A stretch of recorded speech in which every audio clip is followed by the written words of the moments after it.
आखिर ये अमेरिका और ईरान का झगड़ा है क्या?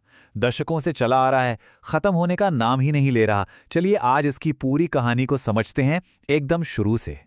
जरा सोचिए, हम भविष्य में चलते हैं।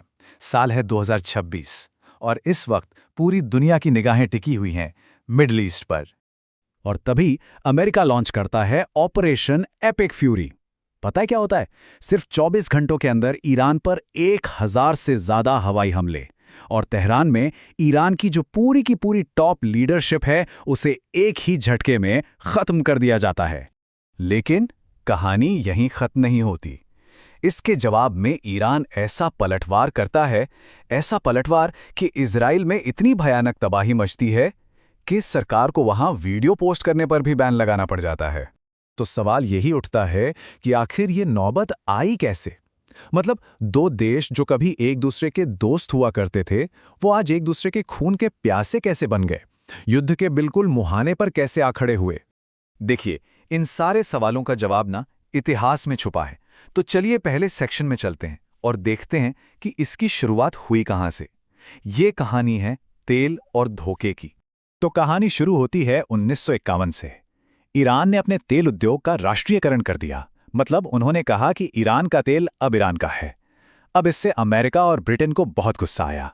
तो उन्होंने क्या किया? 1953 में CIA और MI6 ने मिलकर एक तख्ता पलट करवा दिया और अपने पसंदीदा नेता शाह को वापस गद्दी पर बिठा दिया। बस यहीं से ईरान में अमेरिका के खिलाफ नफरत की नींव पड़ी। और मजे की बात देखिए, कुछ साल बाद अमेरिका ने ही ईरान को एटम्स फॉर पीस प्रोग्राम के तहत पहली न्यूक्लियर टेक्नोलॉजी दी। लेकिन फिर आया साल 1979। इस्लामिक क्रांति हुई, अमेरिका के शाह को हटा दिया गया और दोनों देश पक्के दुश्मन बन गए।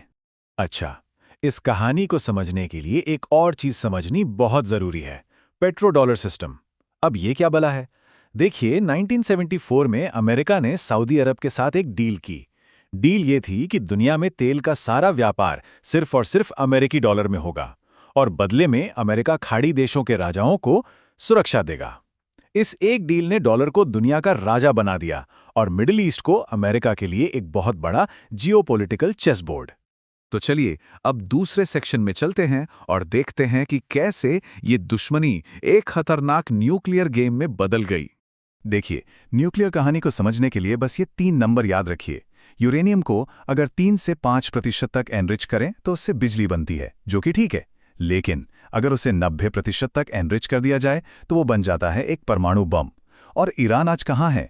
वो है 60% पर। मतलब हथियार बनाने वाले ग्रेड से सिर्फ एक कदम दूर। और इन दोनों देशों के बीच न सालों से एक छिपा हुआ युद्ध, एक शैडो वॉर चल रहा है। इसमें साइबर हमले हुए, वैज्ञानिकों की हत्याएं हुईं। 2015 में एक उम्मीद जगी जब एक न्यूक्लियर डील हुई। ईरान मान गया कि वो अपना एनरिचमेंट 3.67% पर रखेगा।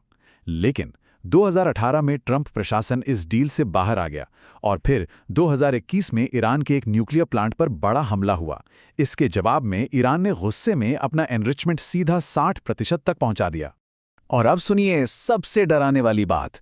इंटरनेशनल एटॉमिक एनर्जी एजेंसी यानी IAEA ने 2023 में बताया कि ईरान का ब्रेकआउट टाइम अब सिर्फ 12 दिन है। ब्रेकआउट टाइम मतलब ये कि ईरान अगर आज फैसला कर ले तो वो सिर्फ 12 दिनों के अंदर अंदर बॉम्ब बनाने लायक यूरेनियम तैयार कर सकता है। सिर्फ 12 दिन। अब दिमाग में ये सवाल आता है कि भाई, अमेरिका तो सुपर पावर है, ईरान उसके सामने सैन्य ताकत में कहीं नहीं टिकता, तो फिर ईरान उसे टक्कर कैसे दे पाता है? चलिए तीसरे सेक्शन में ईरान के इसी असिमेट्रिक एडवांटेज को समझते हैं। ये जो आप देख रहे हैं ना, ये इस लड़ाई का पूरा अर्थशास्त्र है। ईरान का एक शहीद ड्रोन कीमत करीब $20,000। अब इसे हवा में मार गिराने के लिए अमेरिका को जो पैट्रियट मिसाइल दागनी पड़ती है उसकी कीमत है $40 लाख। मतलब एक $20,000 की चीज को रोकने के लिए $40 लाख का खर्चा। सोचिए, ईरान कितने कम खर्च में अमेरिका को कितना बड़ा आर्थिक नुकसान पहुंचा सकता है। इसके अलावा ईरान के पास कई ऐसे तुरुप के इक्के हैं जिनसे वो पूरी दुनिया की नाक में दम कर सकता है। सबसे पहला, स्ट्रेट ऑफ हॉर्मुज। दुनिया का 20% तेल यहीं से गुजरता है। इसे बंद कर दे तो दुनिया में हाहाकार मच जाएगा। फिर हैं उसके प्रॉक्सी लड़ाके जो पूरे मिडिल ईस्ट में फैले हैं।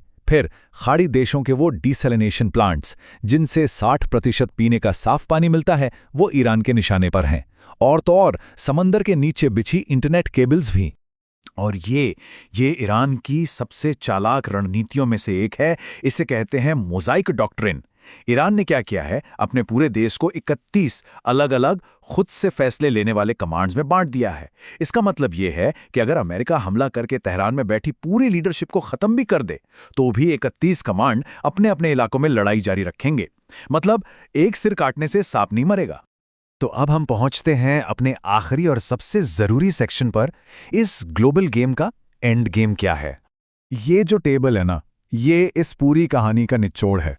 ये एक ऐसा दुष्चक्र है, एक विशिष्ट साइकिल, जिससे निकलना नामुमकिन सा लग रहा है। देखिए, अमेरिका एक्शन लेता है, ईरान रिएक्ट करता है। अमेरिका प्रतिबंध लगाता है तो ईरान अपना न्यूक्लियर प्रोग्राम और तेज कर देता है। अमेरिका छिपकर हमला करता है तो ईरान और भी गहरे और भी मजबूत बंकर बना लेता है। अमेरिका किसी डील से बाहर निकलता है तो ईरान अपने प्रॉक्सी गुटों को एक्टिवेट कर देता है। ये एक ऐसा चक्र है जो बस घूमता ही जा रहा है। और इस पूरी कहानी की सबसे बड़ी विडंबना, सबसे बड़ी आयरनी जानते हैं क्या है? वो ये है कि अमेरिका ने जिन खाड़ी देशों को सुरक्षा का वादा किया था, आज वही देश इस लड़ाई का मेन बैटल ग्राउंड बन गए हैं। ईरान असल में इन्हीं देशों को अपना निशाना बनाकर अमेरिका पर दबाव डालता है। तो आखिर में हम उसी सवाल पर वापस आ जाते हैं जिसका जवाब किसी के पास नहीं है। डिप्लोमेसी फेल हो रही है, सीधी जंग दोनों में से कोई भी अफोर्ड नहीं कर सकता। तो फिर एक न्यूक्लियर बॉम्ब वाले ईरान और एक भयानक तबाह कर देने वाली जंग के बीच आखिर रास्ता बचता क्या है?